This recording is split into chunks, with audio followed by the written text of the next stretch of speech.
The mayor is on his way, so we're going to begin our JSC meeting for November 29th. Do I have a motion for the minutes for the October 25th meeting? So moved. Second. All in favor? Aye. Opposed? Okay.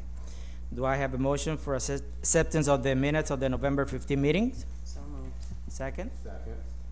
Any discussion? All in favor? Aye. Okay. Thank you. We are going to the secretary report.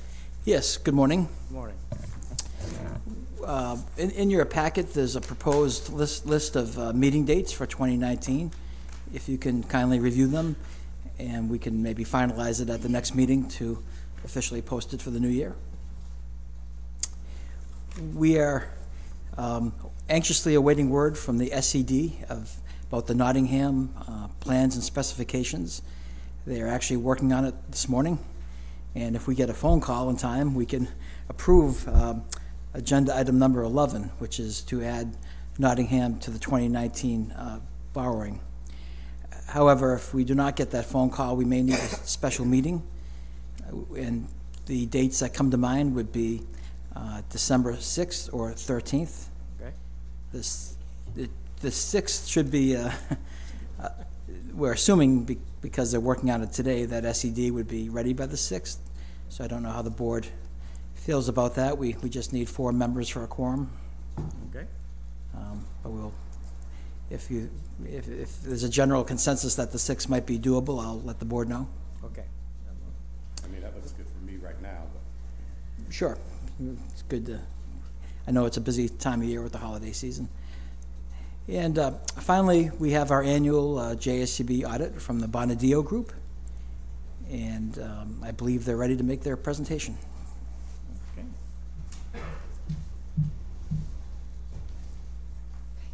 Good morning. I am Keely Hines with Bonadio. I am your signing principal on the JSCB audit. If we could start with the large bound financial statement.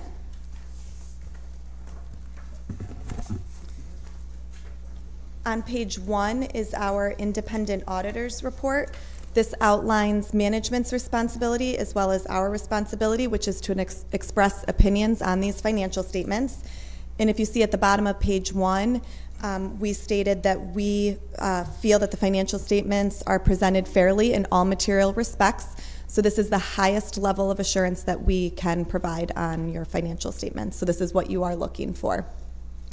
We did not have any findings or material audit adjustments. So what that means is the numbers that you've been seeing throughout the year reflect what is in your year-end financial statements here. We did not propose any changes.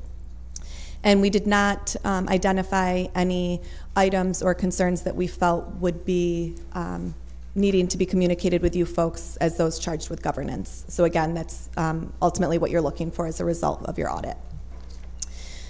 Page 3 through 8 is the management's discussion and analysis. This section of the financial statement is prepared by management. The purpose of this is to try to simplify the layout of the financial statements and share some upcoming factors and items of significance. And this is not audited. We do, however, read through it, make sure that it's reasonable in relation to the financial statements. Let's go back for a second. You said there were no major adjustments, which is great. What's the threshold? What's the dollar threshold that classifies as major? Well, it would depend on exactly where that adjustment was happening, because these financial statements include more than one opinion unit. So you have a government-wide financial statement and you have a fund-level financial statement. If I recall, your government-wide materiality was upwards of maybe close to $1 million. But again, we didn't even have any differences that were unadjusted. So meaning we didn't even find anything that was small that would warrant communication, even if it didn't require adjustment. We didn't have any of those instances either. Suzanne, that just raised expectations that you're going to start taking draft off of the reports you give us from the year, or we're just going to take those as the gospel. Save everyone some time. Okay, on page 9 and 10 is your government-wide financial statements. So to review, or for those that aren't familiar, your government-wide financial statements will include all of the activity for JSCB. So that will include all long-term assets and long-term liabilities. So the major difference between page 9 and page 11 would be that page 9 includes your capital assets and all of your long-term debt. That's about halfway down the page. In terms of comparing last year to the current year, your cash is up significantly, about $98 million. That is a direct result of your issuance on serial bonds of about $106 million. And then if you remember, turning to page 13, which will show your revenues and expenditures at the fund level, so again, not reflecting long-term assets and long-term liabilities, you will see that you had a net change in fund balance of $109 million, the third number up from the bottom. And that is a direct result of issuing debt. So on the fund financial statements, issuing that debt is reflected as revenue, as a cash flow in, versus your government-wide, which will show that debt as a liability. So big picture, this year, your fund balance is ending with $106 million. That is going to continue to decrease without any additional bond proceeds as you continue to spend down those funds. Does that make sense? Any questions there? Okay. On page 22, is a nice summary of your long-term debt.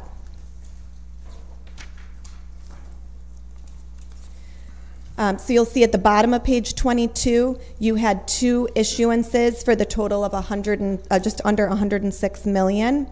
And then that's reflected in the schedule about a third of the way down. You'll see that in your additions, and then in your reductions reflect any bond principal payments that you made throughout the year.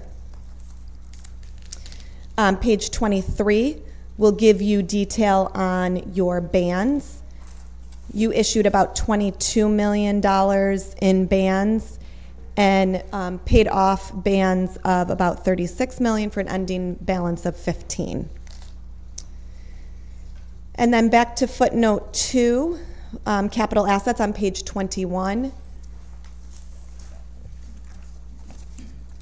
You will see on the capital assets schedule in the transfers, you'll see a net $53 million. It was 52.9. This is, the majority of this is the Fowler completion. So when a project is completed, what happens is those expenses related to that project will come out of CIP and will move into your buildings and begin depreciating. So the concept behind construction in progress is it's a holding place for those projects where they can not be depreciated until the project is completed and ultimately put into use. Your construction in progress at year end was $18.4 million, and this is phase 2 related items only.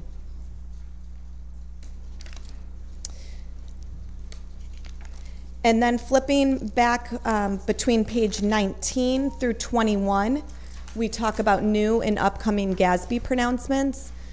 So as a governmental entity, you are required to adopt all GASB pronouncements as they roll down from the GASB and become applicable. It's just a matter of what impact it has on you folks. Based upon the nature of JSCB, often what's been released more recently does not have a significant impact on you folks. You'll see a number of the more recent standards have to do with OPEB and pension, which would only pertain to those entities with employees. On page 20, the very last statement under implemented in the current year, GASB 86 related to certain debt extinguishments.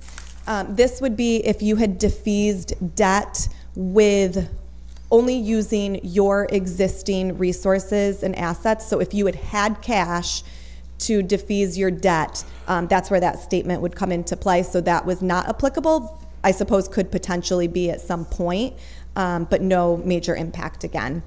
And then looking forward under not yet implemented, 87 having to do with leases requires a lease asset offset by a lease liability to be picked up going forward. Right now, there are no leases. The short of what that would look like is that leased asset would be amortized over the life of the lease or the asset in the event that that became applicable.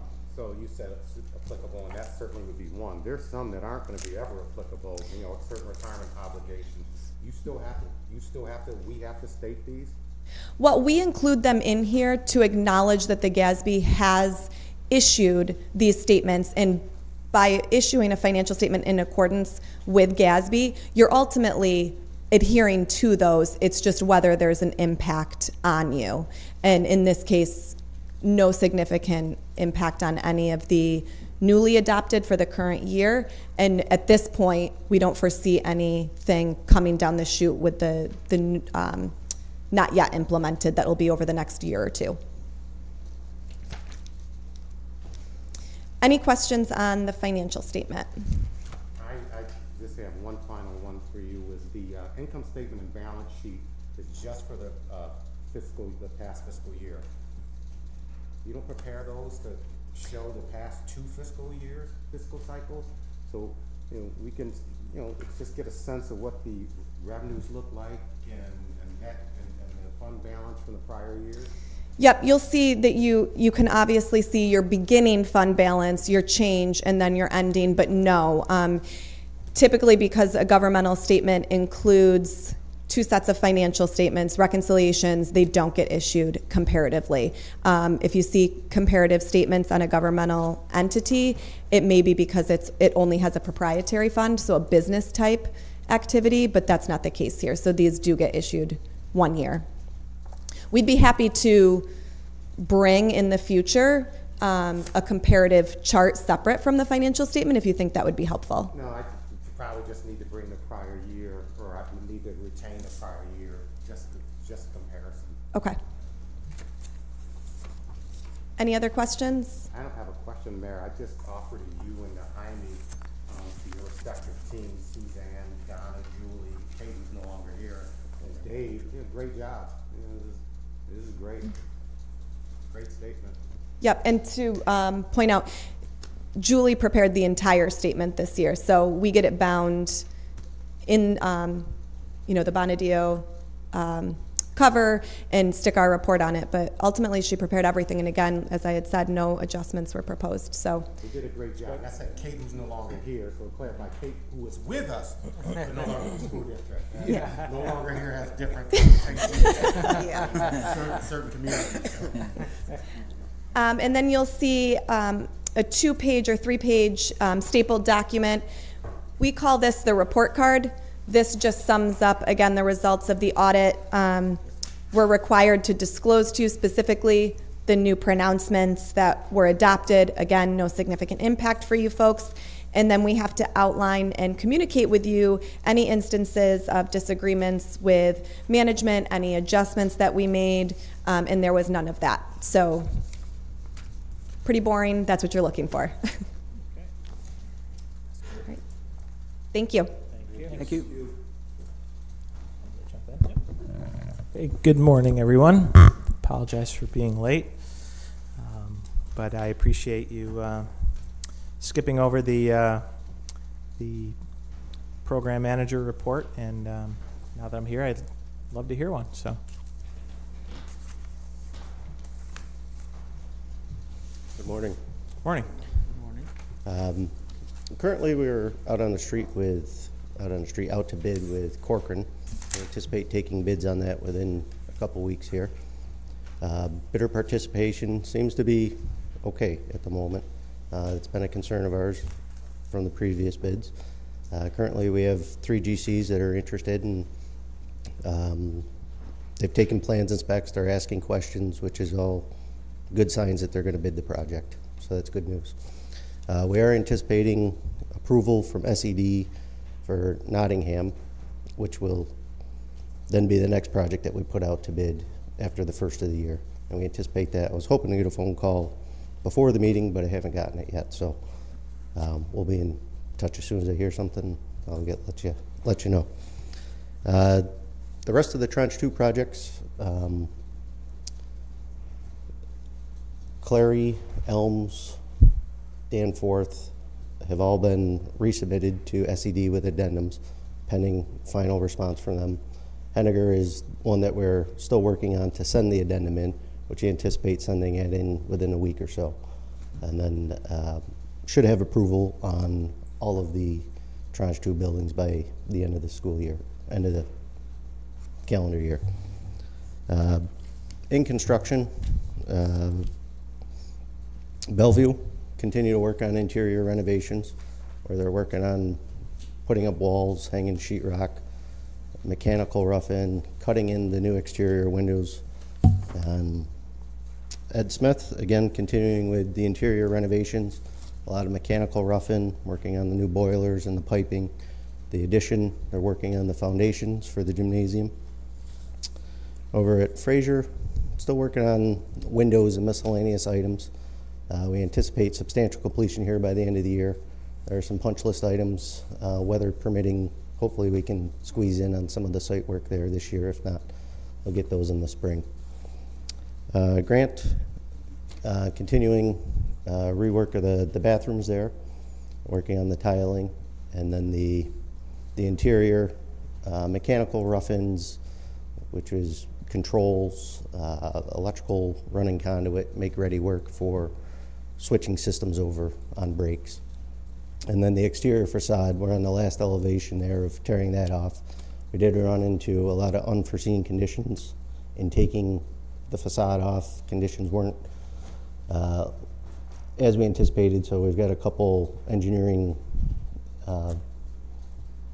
fixes that we're working towards to make sure that the substrate behind the new facade is stable enough. And then at Huntington, continuing to work on the lower level with framing, mechanical rough-ins, and then the new bus loop was opened up here after the holiday, which is good. And then Blodgett, we're continuing to try and get some select masonry work done. Hopefully, if weather permits, we'll be able to get some more of that going here. Were all the windows done in Blodgett? Have you finished those? No, we have not started those. They probably won't start until spring.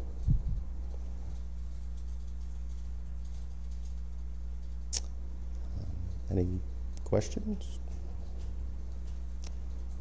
No. Okay. And then one last thing that I forgot was the Fowler piece. We are still waiting to hear back from SED regarding the dispensation, but all conversations have been looking good. So Good. Good to hear. Okay. Thanks for the report. thanks. Thank you. Okay. Joe, looks like we've got some resolutions here. So Yes, we have several, and I did want to note, I forgot in my report to mention Mr. Giardine submitted correspondence this month. Thank you. So we do have resolution number 79, which would be the monthly payment to Landon and Ryan. Second. Any further discussion? All in favor? Aye. Opposed? Carried. And resolution number 80, which would be the monthly payment to the program manager. Second. Any further discussion? All in favor? Aye. Opposed? Carried. Resolution number 81 would authorize payments for the various Tranche 1 contractors. So moved. Second. Any further discussion? All in favor? Aye. Opposed? Carried. Resolution number 82 would authorize payments for the various Tranche 2 contractors. Move. Any further discussion? All in favor? Aye. Opposed? Carried. And resolution number 83 would confirm the findings of the audit that we just received. So moved. Second. Any further discussion? All in favor? Aye. Opposed? Carried. I'm going to look to Mr. Griffin to see if we received a last-minute stay of execution, but we have not. So, as I mentioned in the beginning of the meeting, our backup plan is to potentially have a special meeting this coming Thursday, December 6th. Okay. And by that time, we anticipate SED will have approved Nottingham, Okay. and that would allow us to have a quick meeting and approve it as well. Okay. we'll So, wait to hear from you on that. I'll make the arrangements. So we'll hold item number 11 for that special meeting. Okay. Thanks, Joe. And that completes our agenda. Anything else to come before the board? Okay, motion to adjourn. Second. All in favor? Aye. Opposed? Meeting is adjourned.